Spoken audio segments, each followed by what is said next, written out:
another episode with Investing Education Academy. We have Leon Noble, myself, Brent Simpson, and we're talking to you all about the announcement everybody's talking about Alphabet's stock split. Now, before we go into Leon telling you why we chose this topic today, I just wanted to say again, thank you to everyone who has submitted testimonials on what IA has done for them as it relates to investing, or them in regards to how they understand money now, or just the enjoyment they've seen from being part of Investing Education Academy's ecosystem. So for everyone who wrote us a testimonial, thank you. For everyone who wants to write us a testimonial, feel free to do so. It's, we're working on some things, I'll put it that way, and we're going to be utilizing these testimonials to the fullest, and we're going to be showing you how much we appreciate them by showing you how we use them. So again, if you want to write us a testimonial, you can go over to our Facebook group, Investing Education Academy. Just search it on Facebook. We'll pop up and you can drop a testimonial in there. You can also go to the group if you're wondering, well, what have people been saying? What have they been writing for their testimonials? You can actually see them inside of the Facebook group. And again, we didn't write anything for anybody. We didn't guide them along the way. This is all 100% what our members think about being part of Investing Education Academy. And when you write your testimonial, if you choose to do so, please write whatever it is that you feel. All right. Now, with that being said, I'm going to do some housekeeping while Leon tells you why we chose the topic today. Yeah. So today was pretty big day. So if anyone who watches the market as Brent and I do, probably more me so than anybody, today was like a nothing day, like kind of flat. And then it got ugly after hours. Ugly after hours.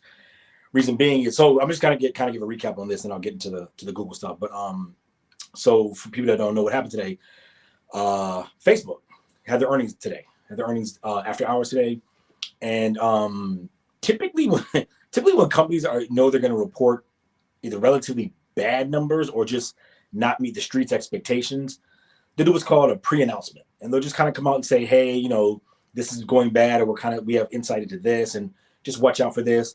It was none of that for Facebook. Facebook, I mean, the Wall Street analysts had their estimates, and because Facebook didn't say anything, they didn't cut their estimates. So Facebook came out tonight after hours and basically said user growth is slowing, average daily users are slowing. Their fabled, they changed their name to Meta. Their metaverse. So inside Facebook, there's a kind of a research group that's focused strictly on the metaverse, Oculus, all these different things. Oculus is their AR, VR, or augmented reality, virtual reality company, and that unit inside Facebook lost $10 billion last year. Say that again. This unit inside Facebook lost $10 billion. The metaverse portion of Facebook lost $10 billion last year. So the numbers were terrible. When they came out with their numbers, they were awful. Nobody expected them to be as bad as they were. And it really took Wall Street by surprise. And after hours, Facebook was down over 22% today after hours at one point. The stock was down 22% at one point. Just a horrible day for Facebook. And so now we're going to switch over to Google. So what happened with Google today? On the flip side, Google came out last night with awesome numbers. I'm gonna kind of go through some numbers just to show you how mind-boggling Google is. But they beat on revenue. They beat the Wall Street estimates on revenue. They beat Wall Street estimates on profits. But here's the thing. So I'm just gonna kind of give you the scale of Google, how big Google is. So I'm kind of looking away because I'm looking at some numbers. But so I'm just give you some numbers. So in 2020, Google had revenue of $182 billion. $182 billion. That's as big as like multiple companies put together to reach $182 billion of revenue. Again, that's bigger than most countries. GDP for most countries. Yeah. 2021. So the year later, they grew the revenues to $257 billion. That is $75 billion in 1 year in growth in revenue, which is 41% year over year. Now, to put that in perspective, how ridiculous that is. General Motors, one of the oldest automotive companies on the planet, been around for hundreds of years, one of the most successful automotive companies ever. It alone is worth $75 billion. General Motors is worth $75 billion. So in 1 year, Google grew their revenue the same size or the same worth as General Motors, who's been around for like 100 years. That just shows you the size and scale of Google. And I'm saying all this because, right now we're in some topsy-turvy times. The market is all over the place, and people are kind of looking for things to buy. So we told you a couple weeks ago, we were like, if you're looking at something to buy, definitely look into Microsoft, right? A solid play. That at one point they were the most valuable company on the planet. Look at Microsoft. We're now saying also look at Google, because again, Google is a massive behemoth. They're growing revenues. So just real quick, 41% is unheard of. Like startups don't even grow revenues at 41%, right? But they can do it, right? So if you're a company that you're growing revenues, say your revenues are $1 million, you grow 41% the next year. That's $410,000, right? Not a lot of money in the grand scheme of business, but it's 41%. It can be done in a small company. A company inside of Google just does not grow revenues at 41%. They're an anomaly. They're a complete outlier. It's crazy. So if you're looking for something to buy, look at Google, look at Microsoft. And now to what the big news was, their stock split, right? So Brent and I covered Tesla stock split. What was that, 2020, Brent? 2020. Yeah, September. Yeah, we covered that kind of in depth because a lot of people just didn't know what stock splits were. So Google announced their stock split. They're doing a 20-for-1 stock split. 20-for-1. What that means is you just take the stock price, divide that by 20. So right now Google's trading at about $2,900. So divide that by 20. So once the stock split happens, Google will be trading at about $145. And we had a question today inside our membership was saying, well, how does that affect people that have been buying fractional shares? So all you do when you have fractional shares, you same process, right? You just take the number of fractional shares you have, multiply it by 20, and that's how many shares you'll have once the split happens. So right now you're probably under, because I know I am. You're probably under. Well, I'm not right about one or so, but you're if you have fractional shares, you're probably under 1 share of Google, right? But once you multiply that by 20, then that'll give you the a full round number. You may own like 10, 9, 12 shares of Google once the split happens. So, but remember, nothing changes. Like you haven't made more money, you haven't lost more money. This changes nothing about the valuation of Google.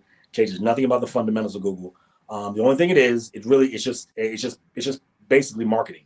When the stock is cheaper, people feel like, I can go get a cheaper stock and go buy it. It's not true. You're not getting anything cheaper. The absolute price is cheaper, yes, but the value is not cheaper. But for whatever reason, when stock splits happen, people typically rush into the stock and buy it up. And so that's coming in the next, I think, weeks or a month or so. Yeah, and also point, to Liam. Oh, go ahead. What's one last point? So when I'm talking about buying Google or looking at Google, this is not financial advice. But when I'm talking about looking into Google, one thing we also often talk about is our stock buybacks and dividends, and that's one way that companies return value to shareholders. Leon, so real Google, quick, before you go too deep in there, and you keep saying Google, and some people might be looking at Alphabet and they don't know that. I know you're saying Google, and I know what you mean, but I don't want us to go too deep into it. And people are like, well, I thought Alphabet was the one splitting. Right. Why does he keep saying Google? So if you want to give him the So your point. So a couple years ago, Google, as we all know as Google, changed their parent company name to Alphabet. But the ticker symbol is basically still the same. They have a bunch of different classes of stock. The one I trade is GOOGL. Reason being is if you own that particular share of stock, you have voting rights. If you trade the other one, which is GOOG, you do not have any voting rights. So there's really no difference in much in price or how the stocks move. But again, if you want voting rights, buy GOOGL, and the other one is GOOG. That one does not have voting rights. But yeah, as Brent was saying, Alphabet is the parent company, but the ticker symbol is still roughly Google, GOOGL.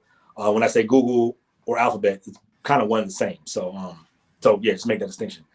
But I was saying, so one thing I heard earlier today before I came on is that last year Google bought back 5% of their outstanding shares. And the reason that's big is because when companies buy back their stock, it shrinks the outstanding shares and then inflates their earnings per share. And what most people on Wall Street, when they buy stock, they're looking for big earnings per share. That's how they know a company is doing well. So when companies buy back their stock, it inflates their earnings per share. it looks a lot more valuable to Wall Street, and then typically those companies are bought up more than companies that do not buy back their stock. So that's another reason to look at Google too, is that they have a stock buyback plan going on. And last year they bought back 5% of the outstanding shares, which is a lot. So so another reason to buy into Google. Yeah, and one of the big things is believed on the street is that they were doing the buyback in anticipation of doing the split. And one of the things is coming like with the split is the possibility they'll be included in the Dow Jones, which most people are like, who cares? Why is that important? It's important because once you get into the Dow Jones, you're considered to be a staple of the U.S. economy. And people, when we get into this inflationary environment, people run to those companies to invest because they normally have strong earnings, which Alphabet/Google does. And then also, too, when you move into the Dow Jones, you're talking about, what was it, 30 companies or so?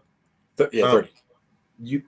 If they move into that space, which is, it seems like they're positioning themselves to, they're going to get more traction with institutional investors, which means more money will flow into their company. Additionally, Leon and I have been talking a lot about inflationary environments. Right now, we're in an inflationary environment. Somebody in investing education asked the question, why in the heck does that matter for businesses? And there are a lot of reasons. But let me tell you why it's really affecting these companies that have no profits. Most startups, especially in the tech space, are heavily leveraged, which means they're borrowing nothing but money to operate. They're buying nothing. They're borrowing money just to survive. They're borrowing money to pay salaries. They're borrowing money to get their products and goods and everything. They're borrowing money every day, all day, around the clock. And if money's more expensive, that means that the money they're leveraging, the money they're borrowing costs more. So it's cutting into what sometimes is a very small profit margin. So you could end up eliminating some of these smaller companies that normally have no problems going into a speculative environment because money's really relatively cheap, at some point almost like zero. As inflation kicks in, money becomes more expensive. Now, what does this mean for Google or Alphabet? Like, why is that important to what you all are saying today? Because if they are able to do this 20-for-1 stock split, well, when they do it, it's not if. When they do it, that means that as new investors come, because Leon and I have tried to educate the world on the fact that this changes nothing, but there's a wave. There's a wave of people, and normally that wave looks like on the news, you see this huge wave of people who trade on the news. They think they're all of a sudden going to have an experience of just pure bliss where the stock just goes straight up. And when it doesn't happen, it normally levels out. Then you get, I say midway to the X date, and the X date is when you have to be on record, having owned the stock to reap the benefits of the stock split. You normally see a dip or a level. After that, I'll say right before the stock split, you'll see a little lull. And that's when institutional investors, they've already did their moves. They did their moves months ago and years ago in some cases, when they depend on how they know the news. Retail investors are at a lull because they're just waiting for it to go on sale, for the price to be cheaper. And as Leon said, the value is just transferred. It's the equivalent to somebody saying, hey, instead of you carrying that $1 bill, let me give you 4 quarters. And you're all of a sudden you're excited because you have 4 quarters instead of $1 bill. It's literally the same thing as that. But why is that important? Why is that relevant when you are talking about an inflationary environment? It's this: if Google now is positioning themselves to really do some big moves in the tech side of business, or create a new product line, and go into this metaverse as they've been talking about as well, hardcore, and it's rumors that it's some new tech going to be released in the ecosystem. I don't know what it is. I don't know if it's true, but it's rumored. Now, getting back to that point, if they can get investors to give them their money for them to utilize during this growth period, that means they don't have to go borrow this expensive money. Now, granted, Google's cash flow is ridiculous. Like, they could probably open a car door and throw out $10 billion and still not care. So you got to understand that they have a different kind of cash flow, and cash flow isn't. This is on their books. This is money they can actually touch. It's not theoretical. It's not tied up. It's a liquid or it's cash equivalent holdings. And so now, as you look at cash equivalent holdings, if they get new investors in by the droves, and they can drop institutional money to them by getting into the Dow, additional, because they already have it, but additional institutional investing, they now have a huge influx of capital to do whatever they want. And so that is something you all have to understand, because the real money in this is in the long run. It's this short-term excitement. It's fun. It's cool. Ha ha ha. I want to play around and see what I can do. Yeah, you may have gotten 8% pop, but in the long run, you're talking about a stock that can probably still yield you a very significant return. I don't want to speculate, but it can do very well going into the future. I mean, last year Google was up 65% last year. So now, and we know we're in a whole different environment. I mean, I get it, but that's the type of returns you can get on a company like Google. Yeah. Another point about Brent saying about possibly, and I heard this too, that they possibly may move into the Dow. This is just rumor. We're not saying it's gonna happen, but if it did happen, you gotta remember that all funds around the world that track the Dow then have to buy Google stock. So that's another, if they get it, that's another reason why the stock could possibly go up, because you get all this institutional money, these funds that are going to track the Dow, they have to now buy Google. So if they get in, that's a big win. The rumor also is that if they do get in, they're going to kick out IBM. So again, none of this is, we're not saying it's going to happen. We're just saying these are rumors right now. But if you're an owner of IBM, something you may want to keep an eye on, because if they get kicked out of the Dow, you can best believe IBM is going to drop probably pretty significantly, as all those funds that own IBM now have to sell it and then buy Google. Again, we're not saying it's going to happen, but just something to think about. Well, IBM is riding the wave with quantum computing. So I am staying close to IBM, but it is definitely, this is the thing. There's this world in the stock market where it's institutional money and experienced investors. Then there's these traders, and then there's the retail investors. And we know most of you all who are watching the show are on the retail investing side, which is cool. There's nothing wrong with it. But we are too. Like, retail. Yeah. Well, I mean, I will put us into the category of experienced investors, but the amount we're investing puts us in the category of retail investors. Right. And, when we'll move a little differently than the average retail investor, because when some people, not all, hear that a stock split is coming, I'm telling you, it's amazing. I hear people talk, and inside IEA too. It's not, we're not immune to it. Oh man, I'm going to wait for after the split before I buy in because it's going to be cheaper. And Leon and I are just like, and so we are saying this again, people. It changes nothing with the company, but however, there's a difference between fundamentally what's happening and the reality of what's happening, right? And fundamentally, nothing changed. But the reality of what's going to happen is going to drive a lot of new money there, because people are going to think the stock is cheaper. So I am going to tell you now, for those of you all who are thinking this, a very important question. All right, Leon, Brent, when would you all buy? So you want me to go first, or you want to go first? No, you go first. Okay. I'm buying it yesterday. Right. So and I did. So it's yesterday, and I'm thinking about putting some more money in tomorrow. And I want to say this though. My thought is I'm putting the money in yesterday and tomorrow for 2026. It's not for this when this happens in 2022. I'm just pulling money out. So that's how I'm investing. Now, I'm not saying you can't invest that way. I definitely think there's going to be a momentum play in this, but I'm just not choosing to do the momentum play because I don't want to mess around with short-term capital gains. And, short-term capital gains, if you don't know, it's going to cut into your overall profits. Short-term capital gains, meaning you own the stock for less than 12 months, you're looking at a tax rate roughly 20%. And long-term capital gains drops that by 5%, bringing you in at 15% if you hold 20% or more, because it's taxed whatever your 20 income. Right. So whatever whatever your tax bracket is, if you hold it less than 12 months, you'll pay that rate. But if you hold it for more than 12 months, you'll pay roughly 15%. No matter what, up to 37.5, I believe it is.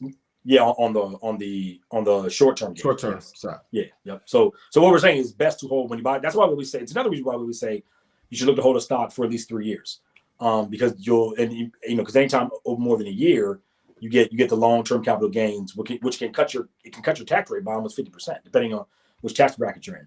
So that's a smart move, and of course you get a kind of ride through all the volatility, and if it's a quality company, typically it'll remain high. But also with Google, so my answer when to buy Google, as Brent said, I would have bought it yesterday. But I'm already at my max size for Google, so I'm not going to buy any more. But I'm loving the move because I've been in Google for, at a sizable size, year and a half. So I've seen tremendous gains in Google, and like I said, I'm at my max, so I wouldn't buy any more just for that reason. But if I did have some extra cash and it wasn't at my max, yes, I would have bought it yesterday, like Brent did. Oh, funny story. We'll make this fast. Hey, real quick, I don't know. Can you get closer to your mic or something? You're not as can you hear me? Loud. Say something. Right? Can you hear me now? You sound about the same, but talk louder. Well, I mean, the kids asleep, so it's one of those days. That's why I'm home. Right. So you know what? Then I'll save the story for later. And so I'll say for everybody, thank you for being with us today. We owe you 2 things. It's 2 stocks. And if you go over to the Facebook group, you'll see one of them. But if you go over to, if you are an IEA member, paid member, you can go into the platform and you will get to see not only the other pick for today, but our historical list of stocks. And I believe in 2021, we had an overall return of what was it, Leon? Average return was like 40s, 42, low to mid 40%. Yeah. And then the stocks we profiled inside our membership were closer to the 60% return on average return. So I don't know what kind of return you're getting at your bank account or in your investment account, and I hope you're doing better than us. But if you're not, you need to be a member. This year is going to be a different kind of trading year, investing year, and so you want to be part of our community. I'm gonna start saying our community. We hope you can go ahead. No, I was gonna say this. Yeah, I was gonna say that's a good point. This is not a year to speculate. This is not a year to try to be a hero. This is not a year to try to hit that home run.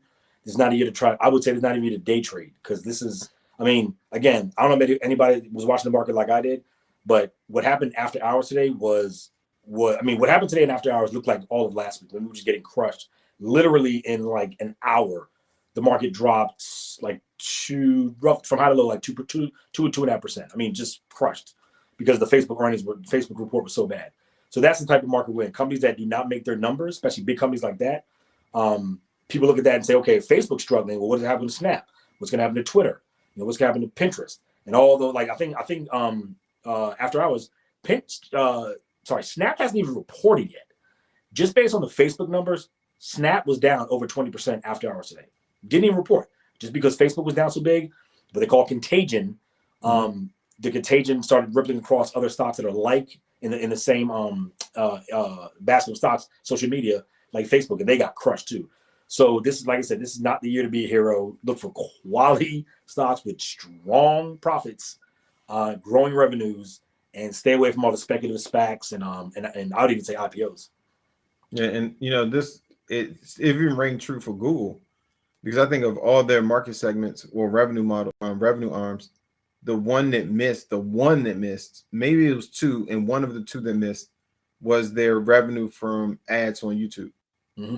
Yep. And when you start looking at these things, social media is changing, and the revenue just generated from it's changing, because we're about to go down another path. But what just one last point is, Google is one of the few companies inside of Google. They have 8 separate units that are making revenue of more than $1 billion.